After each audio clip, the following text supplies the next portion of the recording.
بسم اللہ الرحمن الرحیم۔ اللہم افتح علینا حکمتک وانشر علینا رحمتک یا ذو الجلال والاکرام۔ تو جی ناظرین، الحمدللہ عز وجل العربیۃ للطالبین المستوى الاول ہمارا جاری و ساری ہے، اور آج ہم اس کا سبق نمبر 61 نمبر سبق انشاءاللہ عز وجل پڑھیں گے۔ تو الوحدۃ الرابعہ کا درس الثانی ہمارا جاری و ساری ہے، تو صفحہ 233 سے آج ہم اس کی دوسری الحوار الثانی سبق کا حصہ بنائیں گے۔ تو پچھلے سبق کے اندر جو ہم نے الحوار الاول پڑھی تھی، تو یہ حوار بھی سمجھے اسی طرح ہی ہے، لیکن یہ دو فیمیل ہیں، سلمیٰ اور نبیلہ، تو یہ جملے کچھ نہ کچھ فرق ہوگا، لیکن انداز تقریباً سیم وہی ہوگا جو پچھلے سبق کے اندر آپ نے سماعت کیا۔ تو بہرحال ان جملوں کی آپ نے پریکٹس کرنی ہے۔ تو بہرحال سلمیٰ کہتی ہے متی تستیقظین، نبیلہ سے کہتی ہے، واحد مونث مخاطبہ کا صیغہ ہے حاضر کا، تو کہتی ہے کہ آپ کس وقت بیدار ہوتی ہیں، آپ کس وقت جاگتی ہیں، آپ کس وقت اٹھتی ہیں؟ تو نبیلہ کہتی ہے استیقظ فی الساعۃ الخامسۃ صباحا، کہتی ہے کہ میں صبح 5 بجے بیدار ہوتی ہوں، 5 بجے جاگتی ہوں، اٹھ جاتی ہوں۔ پھر کیا کرتی ہوں؟ کہتی ہے ثم انظف اسنانی بفرشاۃ، کہتی ہے کہ پھر میں برش کے ساتھ، ٹوتھ برش کے ساتھ اپنے دانتوں کی صفائی کرتی ہوں، صاف کرتی ہوں۔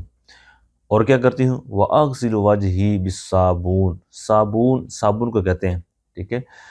تو کہتی ہے اور صابن کے ذریعے، صابن کے ساتھ اپنے چہرے کو دھوتی ہوں۔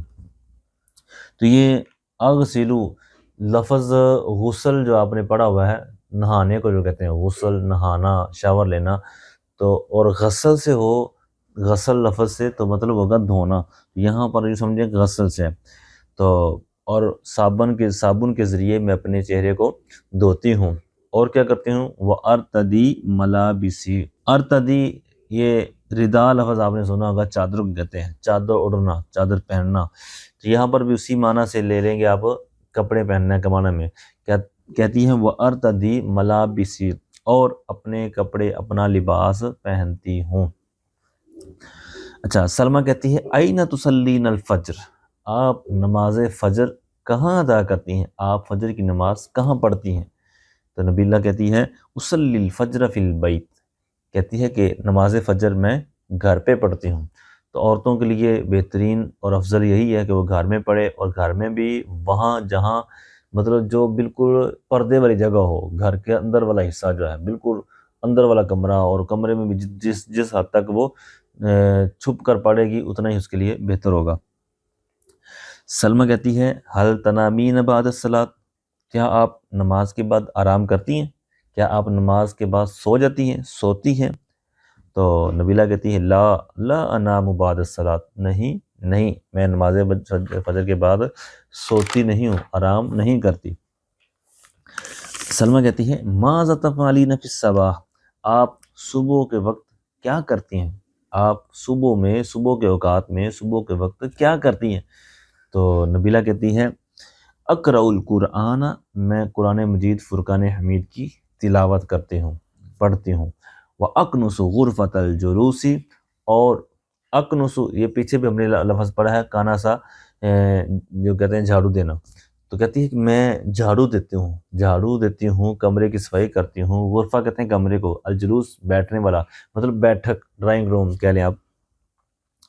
تو کہتی ہے کہ میں بیٹھک میں، حجرے میں، یا جو ڈرائنگ روم ہوتا ہے اس میں جھاڑو دیتی ہوں، صفائی کرتی ہوں۔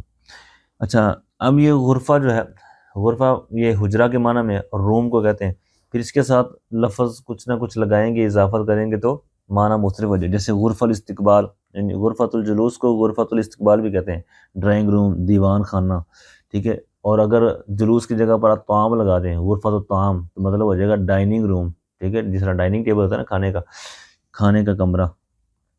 اس طرح غرفۃ المطالعات، یعنی مطالعے کا روم، یعنی ریڈنگ روم کہہ لیں، لائبریری کہہ لیں، ٹھیک ہے؟ اچھا، اسی طرح اسٹوڈیو آپ نے سنا ہوگا، بعض جس طرح مدری چینل ہے، اس طرح دیگر جو چینل ہوتے ہیں جہاں سے وہ اپنی چیزیں ریکارڈ وغیرہ کرتے ہیں، تو اسٹوڈیو ہوتا ہے۔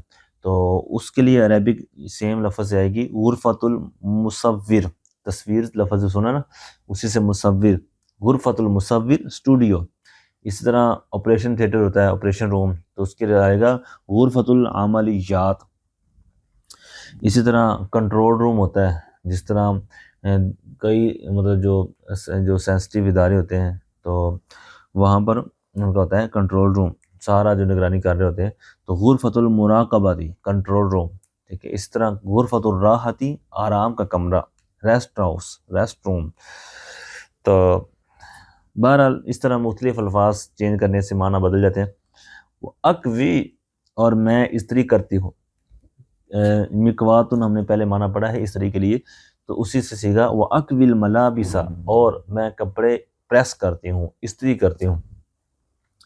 وَأُعِدُّ الطَّعَامَ، اور پھر کیا کرتی ہوں، کہتی ہے کہ فی المطبخ، وَأُعِدُّ الطَّعَامَ فی المطبخ، میں کچن میں کھانا بناتی ہوں، کھانا تیار کرتی ہوں۔ عدت، یہ جنت کے بارے میں آتا ہے نا، عدت للمتقین، کہ جنت کو تیار کیا گیا ہے متقین کے لیے، متقیوں کے لیے، تو یہاں پر بھی اسی سے ہے اعدہ، تیار کیا گیا، تیار کرتے ہوں۔